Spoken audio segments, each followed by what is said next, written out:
really some of the breakthrough research that we've been doing here at the initiative and in tandem with other projects has been on this population that we have here in this karst floodplain on Asclepias perennis. You can see there's one here. There's more all along this little trail. We have a follicle forming here that is going to result in a seed pod. And the thing that is so important about Asclepias perennis, this is the only native species that we have that overwinters and is still evergreen throughout the entire year. And so that's important ecologically because you have this plant species across really a very large portion of the floodplain here in Florida. It continues all the way out to the Osceola River Basin.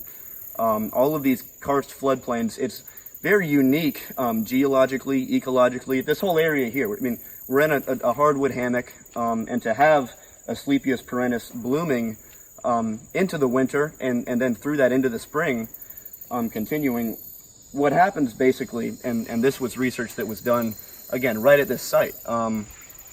We were able to demonstrate essentially that you have monarch butterflies overwintering actually along with the Asclepias perennis. And so how does that, the big question then of course is how does that relate to the migration?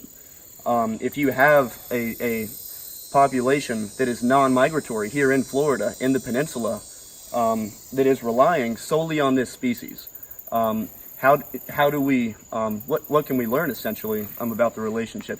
There must be some genetic exchange between this population that we have in Florida with the migratory population that goes up and back.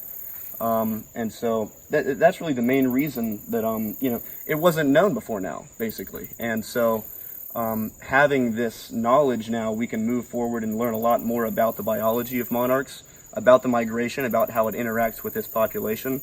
And it wouldn't have been able to, we couldn't have done it really if not for the funding from the Friends of St. Mark's, and the whole project itself wouldn't exist. So this really is some breakthrough research. It's made a really large impact at the national level regarding monarch butterflies, study of the genus itself of Asclepias. And so it's a really important species. It's vital for that non-migratory population we have in Florida. And, we're just looking forward to continuing research on it.